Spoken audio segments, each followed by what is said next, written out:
दोस्तों ये है इरोड जिला, तमिलनाडु का व्यापारिक और सांस्कृतिक केंद्र।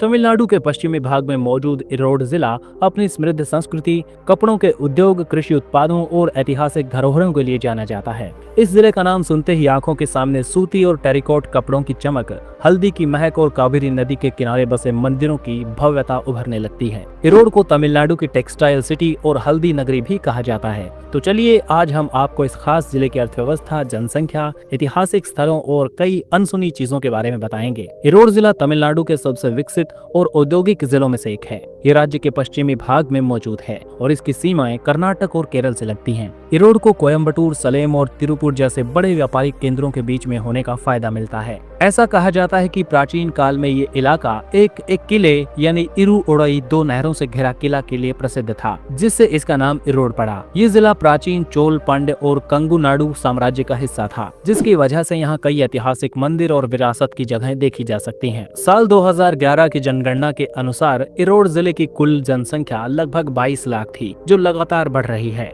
यहाँ पर हिंदू, मुस्लिम और ईसाई सभी धर्मों के लोग खुशी और प्रेम से रहते हैं, जिसमें हिंदू आबादी यहाँ सबसे ज्यादा पाई जाती है। भाषाओं की बात की जाए तो यहाँ पर मुख्य रूप से तमिल भाषा बोली जाती है, लेकिन तेलुगु और कन्नड़ भाषाएं भी यहाँ पर सुनने को मिल जाती हैं। संस्कृति की बात की जाए तो यहाँ की पारंपरिक तमिल संस्कृति, भारतनाट्यम नृत्य, मंदिर उत्सव और स्थानीय त्योहार इसे सांस्कृतिक रूप से समृद्ध बनाते हैं। अर्थव्यवस्था की बात की जाए तो इरोड की अर्थव्यवस्था मुख्य रूप से वस्त्र निर्माण, हल्दी उत्पादन, कृषि और व्यापार पर आधारित है। इसे तमिलनाडु का सबसे बड़ा व्यापारिक केंद्र भी माना जाता है। इरोड को टैक्स वैली ऑफ इंडिया भी कहा जाता है, क्योंकि यहाँ कपड़ा उत्पादन और टेक्सटाइल मिलों की भरमार है। यहाँ के सूत, टेरिकॉट और कॉटन के कपड़े भारत ही नहीं बल्कि विदेशों में भी एक्सपोर्ट किए जाते हैं। इरोड को हल्दी की नगरी भी कहा जाता है, क्योंकि ये भारत के सबसे बड़े हल्दी उत्पादक जिलों में से एक है। यहाँ की हल्दी की गुणवत्ता इतनी अच्छी है कि इसे विदेशों में भी निर्यात किया जाता है। कावेरी और भवानी नदियों के किनारे बसे होने के कारण यहाँ की मिट्टी बहुत ज्यादा उपजाऊ है। यहाँ चावल, गन्ना, केला और नारियल की खेती बड़े पैमाने पर होती है। साथ ही यहाँ पर पशुपालन और दूध का उत्पादन भी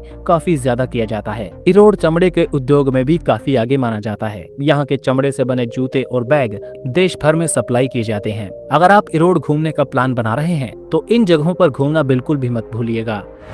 पहला है भवानी सागर डैम। तमिलनाडु का ये पॉपुलर डैम भवानी नदी पर बना है और ये एक बेहतरीन पिकनिक स्पॉट भी है।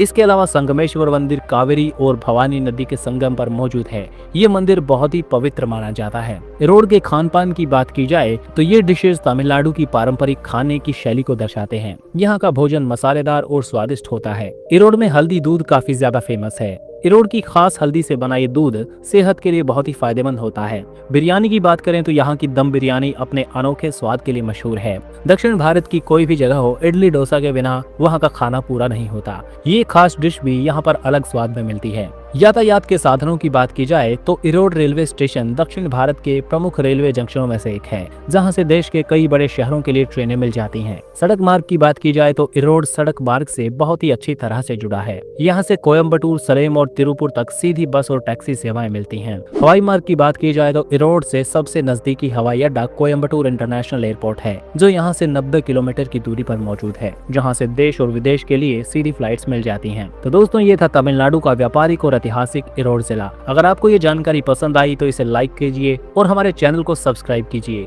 Thanks for watching. जुड़े रहिए एक्सप्लोर वाईआरएस के साथ।